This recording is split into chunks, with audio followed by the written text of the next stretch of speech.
Bienvenidos a su canal de la Iglesia Bíblica Bautista, Razón para Vivir, con el pastor Jared Suárez.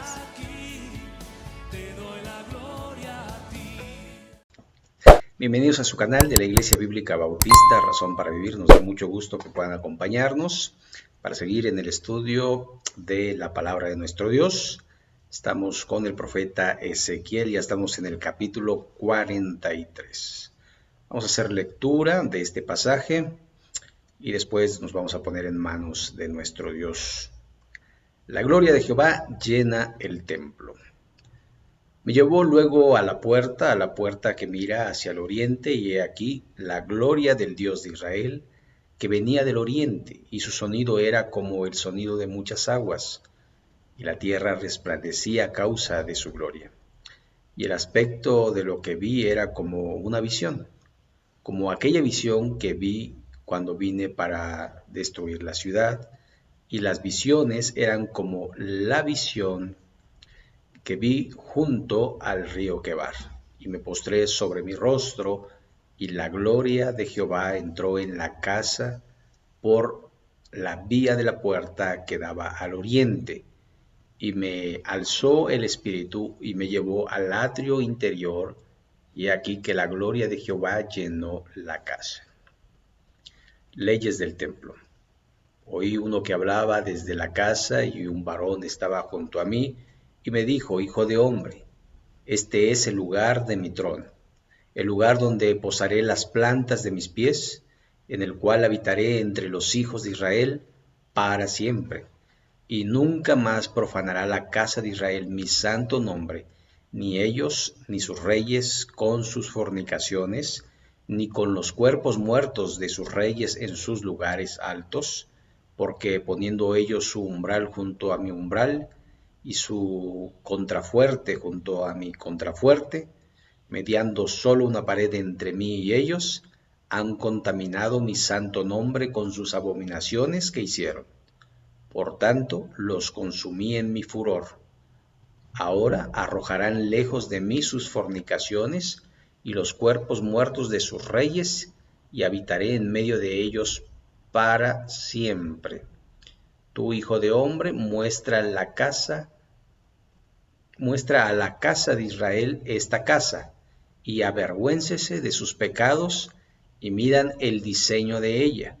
Y si se avergonzaren de todo lo que han hecho, hazles entender el diseño de la casa, su disposición, sus salidas y sus entradas, y todas sus formas, y todas sus descripciones, y todas sus configuraciones, y todas sus leyes, descríbelo delante de sus ojos, para que guarden toda su forma y todas sus reglas, y las pongan por obra. Esta es la ley de la casa. Sobre la cumbre del monte, el recinto entero, todo en derredor, será santísimo. He aquí que esta es la ley de la casa. Estas son las medidas del altar por codos, el codo a codo y palmo menor, la base de un codo y de un codo el ancho, y el remate por su borde alrededor de un palmo. Este será el zócalo del altar, y desde la base sobre el suelo hasta el lugar de abajo 2 codos, y la anchura de un codo, y desde la cornisa menor hasta la cornisa mayor 4 codos, y el ancho de un codo. El altar era de 4 codos, y encima del altar había 4 cuernos, y el altar tenía 12 codos de largo y 12 de ancho, cuadrado a sus 4 lados. El descanso era de 14 codos de longitud y 14 de anchura en sus 4 codos, y de medio codo el borde alrededor, y la base de un codo por todos lados, y sus gradas estaban al oriente. Y me dijo: Hijo de hombre, así ha dicho Jehová el Señor, estas son las ordenanzas del altar el día en que sea hecho para ofrecer holocaustos sobre él, y para esparcir sobre él sangre.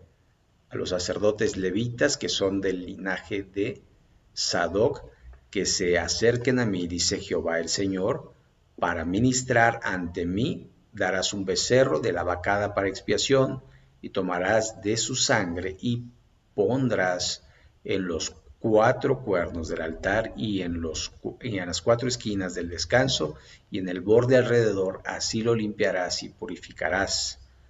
Tomarás luego el becerro de la expiación y lo quemarás conforme a la ley de la casa, fuera del santuario. Al segundo día ofrecerás un macho cabrío sin defecto para expiación, y purificarán el altar como lo purificaron con el becerro. Cuando acabes de expiar, ofrecerás un becerro de la vacada sin defecto y un carnero sin tacha de la manada, y lo ofrecerás delante de Jehová, y los sacerdotes sacrificarán un macho cabrío cada día en expiación. Asimismo sacrificarán el becerro de la vacada y un carnero sin tacha del rebaño. Por 7 días harán expiación por el altar y lo limpiarán. Así lo consagrarán, y acabados estos días, del 8º día en adelante, los sacerdotes sacrificarán sobre el altar vuestros holocaustos y vuestras ofrendas de paz, y me seréis aceptos, dice Jehová el Señor. Vamos a orar. Bendito Padre Celestial que moras en todo lugar, gracias porque podemos acudir a ti a través de la oración y podemos escuchar tu voz a través de tu palabra. Te rogamos, Señor, que nos guíes a través de ella, que pueda ser de edificación para nuestra vida y que podamos, Señor, a su vez nosotros ser de bendición a otras personas. Bendice, Señor, tu palabra, para la gloria y la honra tuya, y en el nombre de Jesucristo. Amén. Muy bien, pues vamos a analizar este texto y vamos a ver algunas cosas que son de importancia, sobre todo para la vida nuestra. La gloria de Jehová llena el templo. Me llevó luego a la puerta que mira hacia el oriente. Y bueno, para ubicarnos un poquito, digamos, en los puntos cardinales, el oriente, digamos que su ubicación sería hacia donde nace el sol, es decir, donde empieza, digamos, el amanecer, ¿verdad? Allí vamos a encontrar el oriente. Entonces, cada vez que veamos la salida del sol, vamos a ver el oriente. Cada vez que veamos la puesta del sol, vamos a ver el poniente. Entonces, allí tenemos que llevó luego a la puerta que mira ¿hacia dónde?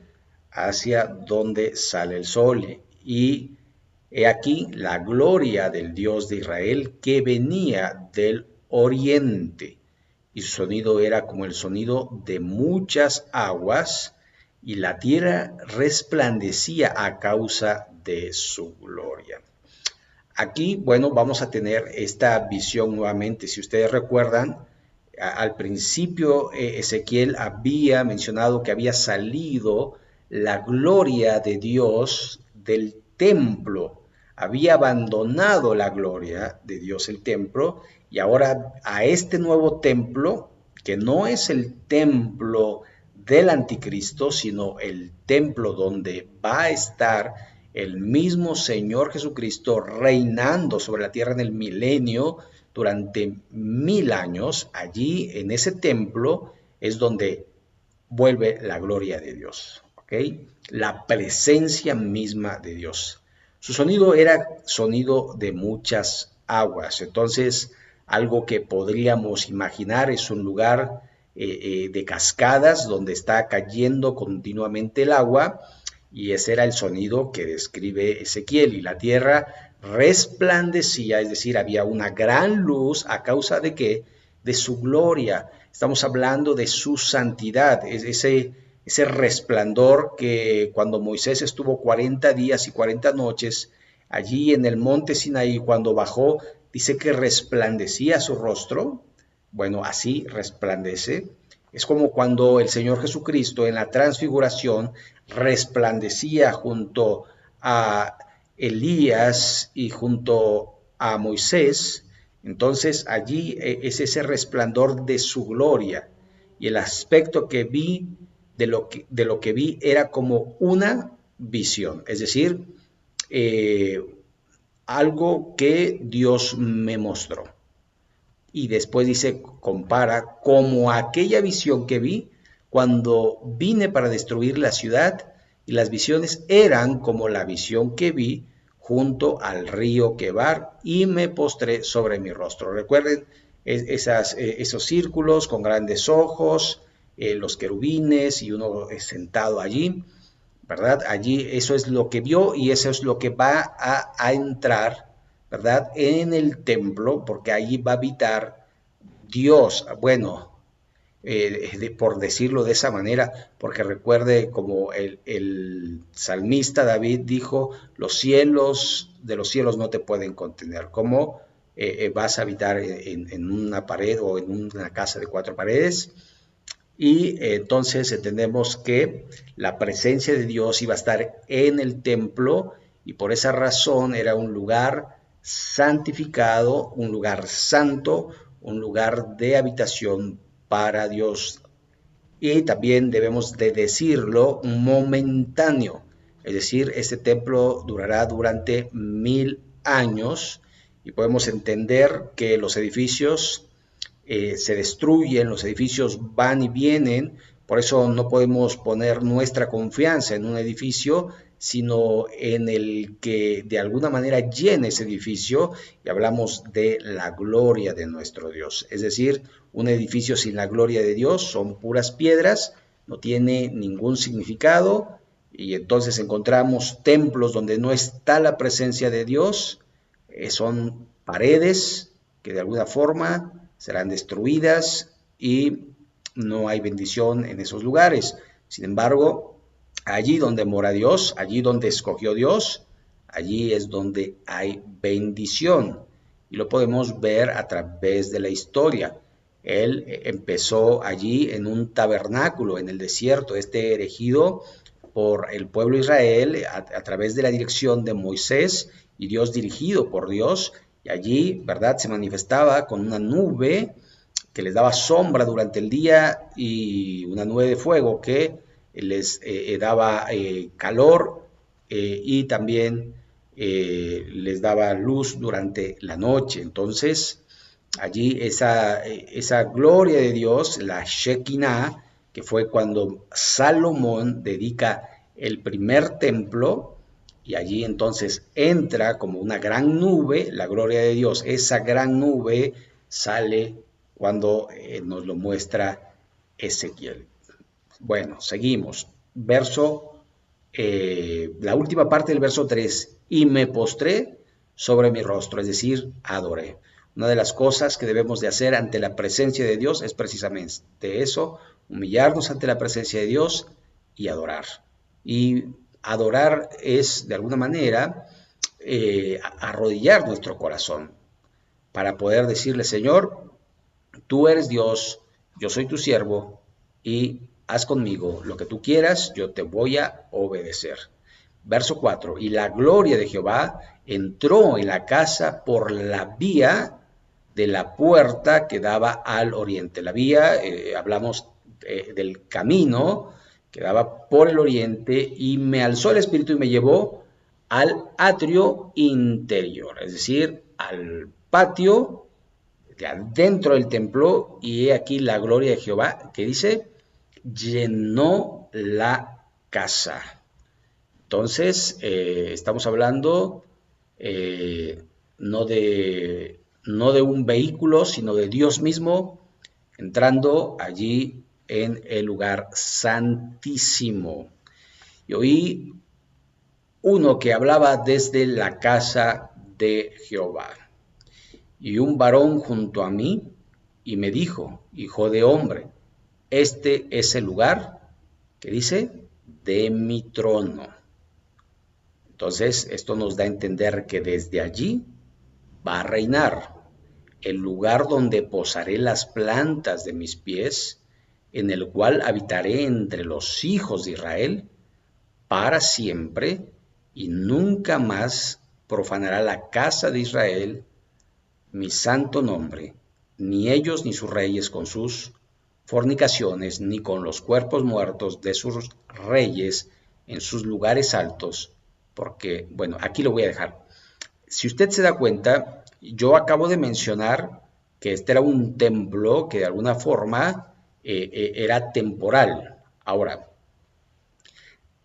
entendamos que después de los 1000 años esta tierra es destruida. Entonces, no sé si como la Jerusalén celestial que está flotando en el tiempo del milenio y el templo son llevados al cielo y a la tierra nueva. Entonces, no lo sé porque no hay luz respecto a ello. Pero si aquí dice que es para perpetuidad, es probablemente que ese templo permanezca. Aunque, otra vez lo decimos, no es el lugar, sino el que habita en ese lugar, el que permanece para siempre. Ok, vamos a continuar. Ahora sí, vemos que el verso 8 da la razón de lo que hicieron en el antepasado los reyes y el mismo Israel, porque poniendo ellos su umbral junto a mi umbral y su contrafuerte junto a mi contrafuerte, mediando solo una pared entre mí y ellos, han contaminado mi santo nombre con sus abominaciones.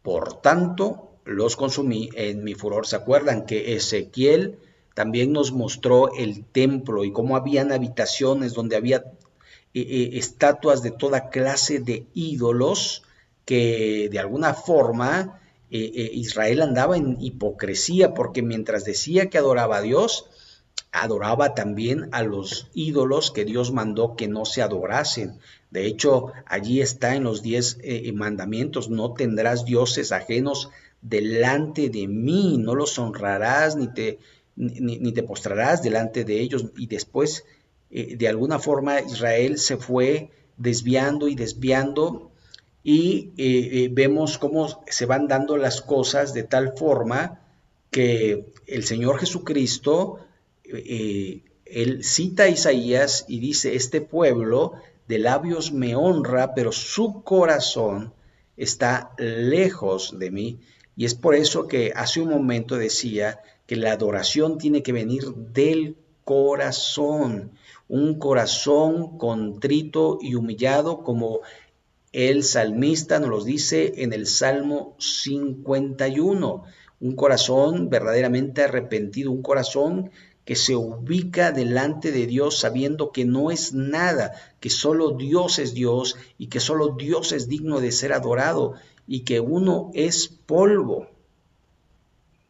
Y de alguna forma es de eso de lo que se trata, el poder servir a Dios, el poder servir a Cristo, hacerlo desde el corazón. ¿Ok? Porque había mucha simulación y la ha habido a través de la historia, donde, como dice el dicho, caras vemos, corazones no sabemos. Y es que podemos ver a muchas personas haciendo muchísimas buenas obras, pero también después se muestra lo que son las personas, porque hay simulación. Y en estos días, ¿verdad?, donde estamos viviendo prácticamente la apostasía más cercana a nuestra vida, donde vemos más y más personas alejándose de Dios, viviendo de alguna forma, haciendo la obra de Dios, pero sin el Dios de la obra. Y entonces podemos ver allí, y yo no quiero entrar en el juicio, ¿verdad?, de decir, esta persona, ni siquiera voy a mencionar nombres, pero cada vez se empieza a ver más pastores, sobre todo hablando de liderazgo, que no están haciendo lo correcto delante de Dios y están, pues de alguna forma, haciendo cosas incorrectas. Entonces necesitamos ver que no solamente están siendo ellos los que caen, sino que están arrastrando a las multitudes. Hay mucha gente que está siendo arrastrada por este tipo de liderazgo, ¿verdad? Pastores que se tatúan. ¿Qué va a pasar con la congregación? Pues se va a tatuar. Pastores, ¿verdad?, que tienen sus templos como si fuesen antros. Esto es algo que se está dando mucho en estos tiempos. No sé cuál es la razón. Luz, sonido, mucha música, mucho ambiente, ¿verdad? Allí, pero si usted se da cuenta, en este templo que está describiendo Ezequiel, no hay luz y sonido, no hay ni siquiera bocinas, ¿verdad? No dice aquí va a ser el lugar de las bocinas y va a haber 50,000 bocinas que van No,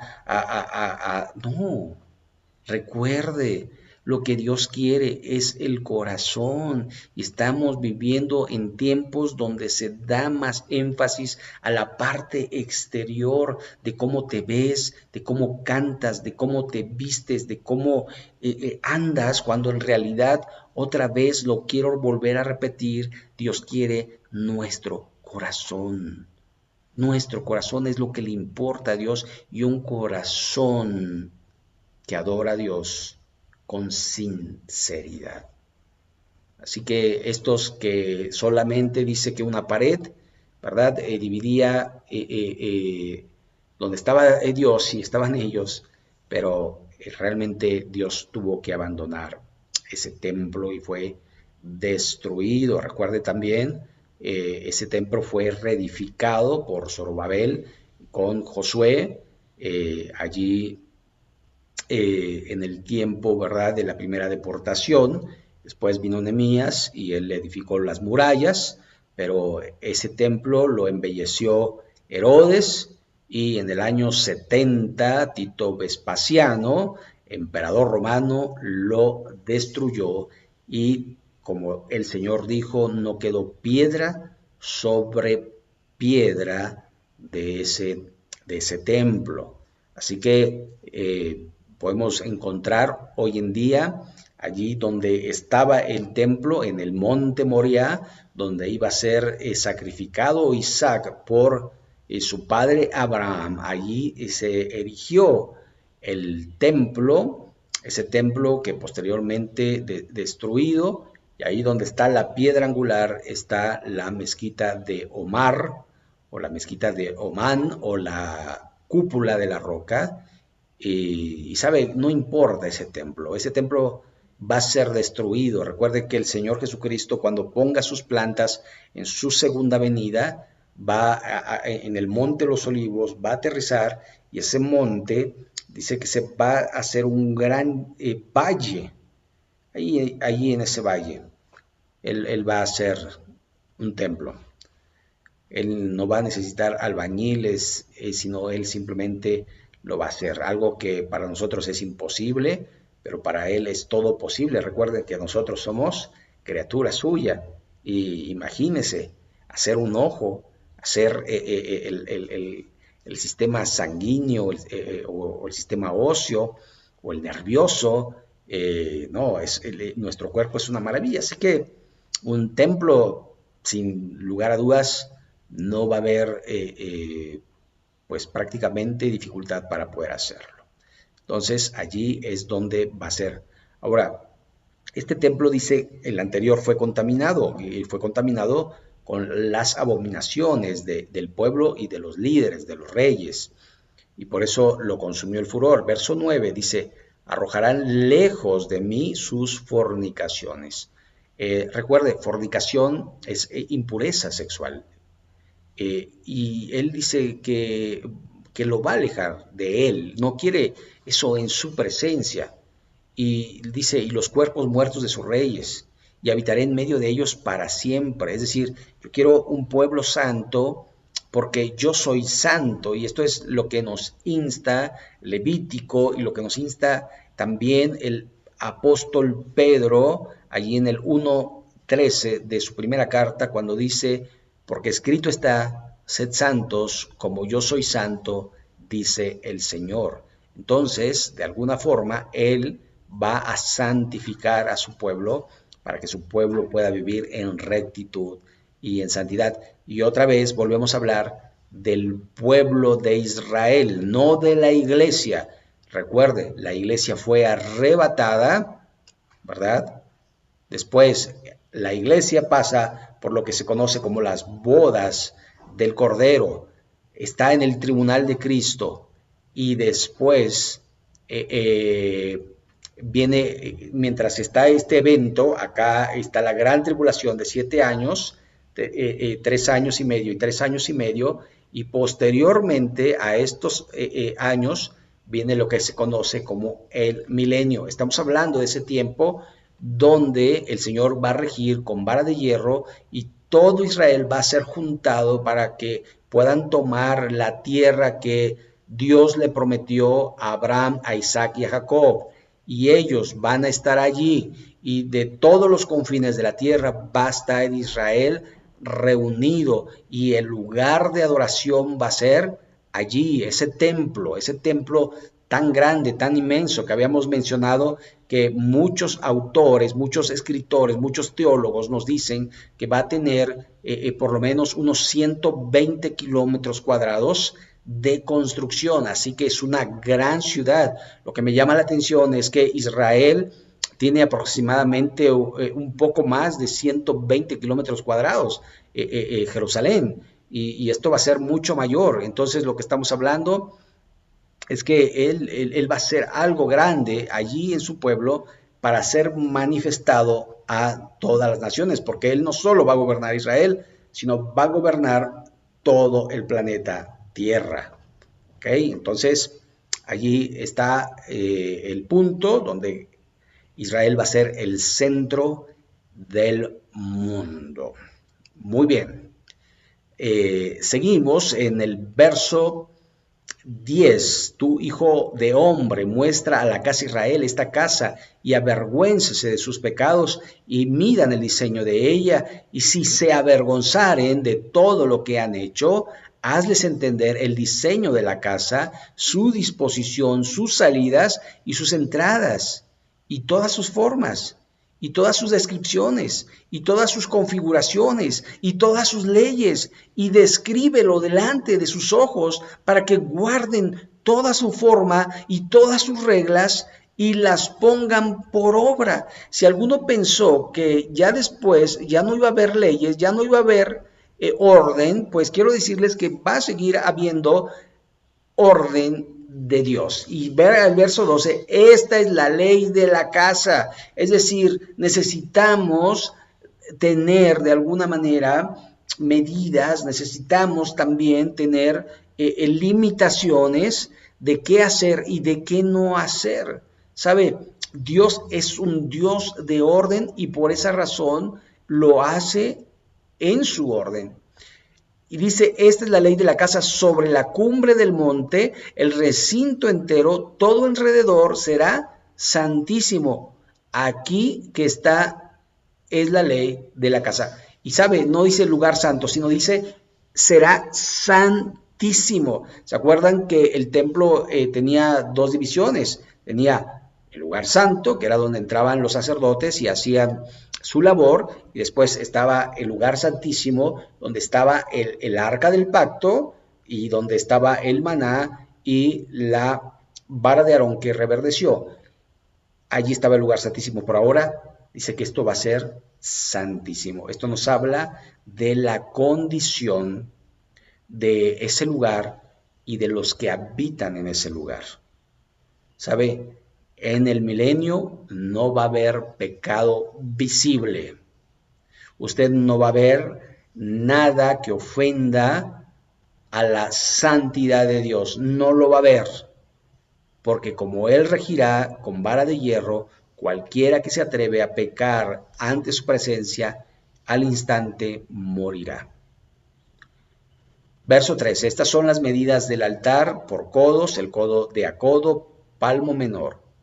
La base de un codo y un codo el ancho y su remate por su borde alrededor de un palmo. Este será el zócalo del altar y desde la base sobre el suelo hasta el lugar de abajo 2 codos y la anchura de 1 codo, y de la cornisa menor hasta la cornisa mayor 4 codos y el ancho de 1 codo. El altar era de 4 codos y encima del altar había 4 cuernos. Y el altar tenía 12 codos de largo y 12 de ancho, cuadrado a sus 4 lados. El descanso era de 14 codos de longitud y 14 de anchura en sus 4 lados, y de medio codo al borde alrededor, y la base de 1 codo por todos sus lados, y sus gradas estaban al oriente. Aquí nuevamente podemos ver que hay una gran diferencia entre los templos anteriores y este templo. Hay algunos que están diciendo, el tercer templo, ya se está construyendo el tercer templo.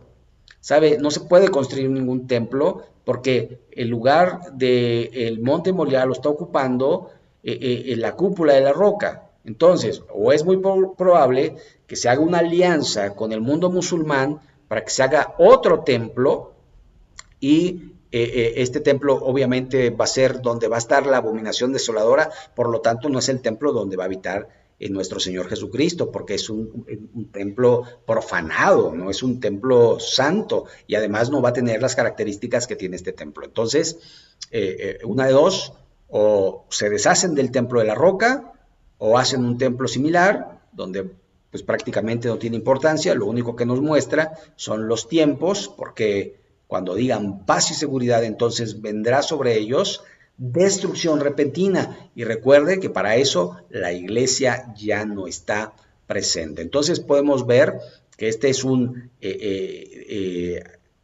altar grande, que tiene pues zócalos, que tiene una base, que tiene unos escalones, que tiene un descanso y que está hacia arriba.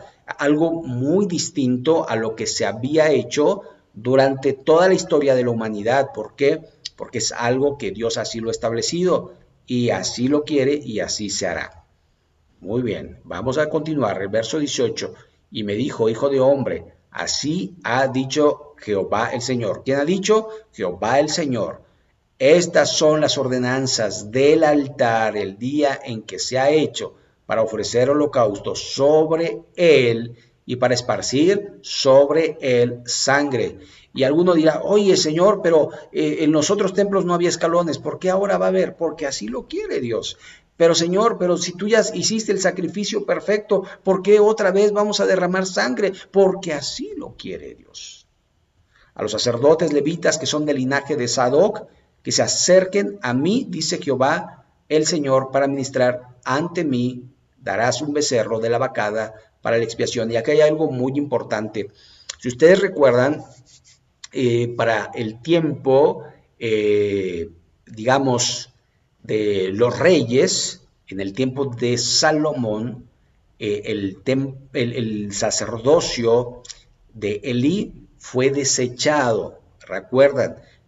Con Samuel. Samuel de alguna manera vio que los hijos de Leví no andaban conforme a los mandamientos de Jehová y fueron consumidos, y entonces Salomón desecha a Abiatar y toma a Sadoc como sacerdote. Y del linaje de Sadoc, que es escogido por Dios, dice así, que se acerquen a mí, dice Jehová el Señor, para ministrar delante de mí. Darás un becerro de la vacada para expiación y tomarás de su sangre y pondrás en los 4 cuernos del altar y en las 4 esquinas del descanso y en el borde alrededor. Así limpiarás y purificarás. Y entonces lo que está haciendo es la dedicación del altar, no la dedicación del templo, porque no necesitó dedicación, simplemente lo purificó la presencia de nuestro Padre Celestial. Allí llegó la gloria de Dios y esto fue santificado, pero quiere hacerlo en cuanto a lo que va a ser el oficio sacerdotal. Verso 21, tomarás luego el becerro de la expiación y lo quemarás conforme a la ley de la casa, fuera del santuario. Al segundo día ofrecerás un macho cabrío sin defecto para expiación y purificarán el altar como la purificaron con el becerro. Cuando acabes de expiar, ofrecerás un becerro de la vacada sin defecto y un carnero sin tacha de la manada, y los ofrecerás delante de Jehová, y los sacerdotes echarán sal sobre ellos, y los ofrecerán en holocausto a Jehová por 7 días. Nuevamente el número 7, porque el 7 de alguna forma es el número de la perfección. Recuerde que en 6 días hizo Dios los cielos y la tierra y todo lo que en ellos hay, y el séptimo día descansó. O sea, ese día será santísimo. Por 7 días sacrificarán un macho cabrío para cada día de expiación. Asimismo sacrificarán el becerro de la vacada y un carnero sin tacha del rebaño. Por 7 días harán expiación por el altar, ¿sabe? Por el altar, y lo limpiarán, y así que lo consagrarán. Todos estos sacrificios se hicieron por el altar, porque todo lo que se iba a ofrecer en ese lugar tenía que ser santificado para la gloria de Dios, porque no podemos entregar nada inmundo a Dios. Por esa razón, nuestro servicio a Dios tiene que ser un servicio limpio, no puede ser un servicio sucio. Por eso necesitamos constantemente confesar nuestro pecado a Dios y buscar su agrado en nuestra vida. Cristo nos purifica con su sangre, nos limpia. Recuerde lo que dice el apóstol Juan, que si andamos en luz como Él está en luz, tenemos comunión unos con otros, y la sangre de Jesucristo, su Hijo, que dice, nos limpia de todo pecado. Que nos limpia la sangre de Cristo, y de alguna manera debemos dignificar su sangre andando correctamente en sus estatutos. Recuerde que en la actualidad, en el 2021, nuestro cuerpo es templo del Espíritu Santo. El Espíritu Santo habita en nuestra vida de tal manera que debemos de mirar cómo andamos, dice el apóstol Pablo, no como necios, sino como sabios, aprovechando bien el tiempo porque los días son malos. Necesitamos de alguna manera buscar tiempos para estar en la presencia de Dios, de tener de alguna manera la palabra de nuestro Dios en nuestra mente, leerla, absorberla, memorizarla, y que esa palabra, como dice el Salmo 19, purifique nuestra alma, limpie nuestro ser y nos ayude a ser las personas que Dios quiere que seamos. ¿Sabe? Muchas veces estamos buscando arreglar la vida de otras personas y vemos, esa persona anda pecado y esa y no nos estamos fijando en nuestra vida, y Dios quiere arreglar nuestra vida primero. Dios quiere purificarnos, Dios quiere santificarnos, Dios quiere limpiarnos completamente de tal manera que podamos decir, soy santo delante de Dios. Esa es nuestra meta, ser como aquel varón Jesucristo, un varón perfecto, y ser entregados completamente a Él. ¿Sabe?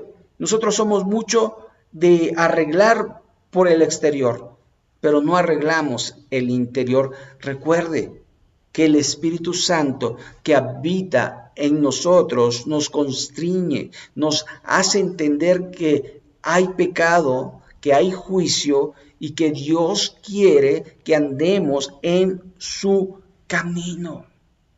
¿Sabe? En estos tiempos nosotros debemos de mirar cómo estamos caminando delante de Dios. Porque por fuera podemos ser bellas personas, pero ¿qué hay por dentro? Si nuestra mente se pudiera mostrar a través de un holograma, la gente pudiera ver lo que pensamos, sería lo justo, lo amable, lo puro, lo que es de buen nombre.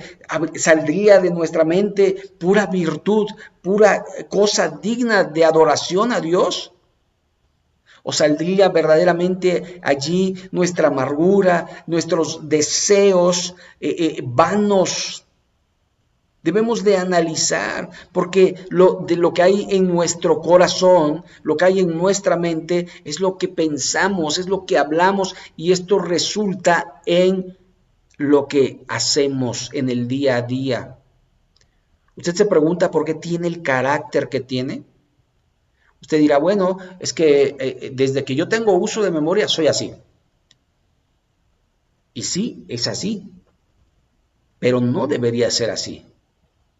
Porque si usted es así, es porque usted tiene el control de su vida. Su yo tiene el control, pero no el Espíritu Santo. Y el Espíritu Santo quiere gobernar su vida. Por eso el apóstol Pablo nos insta a ser llenos del Espíritu Santo, a ser controlados por el Espíritu Santo. No controlados por nuestras emociones, por nuestros pensamientos, ni por nuestra voluntad, sino por el Espíritu Santo de Dios. ¿O ignoráis que sois templos de Dios, que habéis sido comprados, que no te perteneces, sino que le perteneces a aquel que dio su vida por ti? ¿Sabe? Necesitamos recapacitar en ello. ¿Qué estamos haciendo con nuestro templo? Verso 27. Y acabados estos días, del octavo día en adelante, los sacerdotes sacrificarán sobre el altar vuestros holocaustos y vuestras ofrendas de paz, y me seréis aceptos, dice Jehová el Señor. Hasta que se haga lo primero, no se puede hacer lo segundo. Dios quiere primero tu corazón. Dios quiere tu obediencia. Y después trae tu ofrenda sobre el altar. Si tú no haces lo primero, no traigas tu ofrenda al altar. Si tú no le das tu corazón a Dios, no traigas tu ofrenda al altar. Si tú no eres una persona que vive en santidad, no traigas tu ofrenda al altar. Dios quiere primero tu corazón, después quiere tu voluntad y después quiere todo de ti. Todo. Si estás dispuesto, amén. Si no, es una pena, porque cuando no estamos en el camino correcto, tenemos aflicción de espíritu y todo se convierte vano. Muy bien, pues aquí vamos a dejar, si os lo permite, dentro de 15 días estaremos analizando el capítulo 44 de Ezequiel. Vamos a orar para terminar. Señor y Padre nuestro, gracias porque nos recuerdas que somos templos tuyos, donde habita tu Santo Espíritu. Ayúdanos a ser controlados por Él, para darte la gloria y la honra, y que todo lo que sembremos dé fruto, que todo lo que hagamos dé fruto, que podamos ver, Señor, que controlados por ti, nuestra vida será dichosa, gozosa, porque tú estás de nuestro lado y nosotros del lado de la victoria que Cristo nos da de gloria en gloria. Señor, bendice tu palabra en nuestra vida, ayúdanos a ser bendición, y en el nombre de Jesucristo. Amén. Pues muchas gracias. Recuerde, si no se ha suscrito, suscríbase, comparta y pues que Dios le bendiga y muchas gracias. Bendiciones.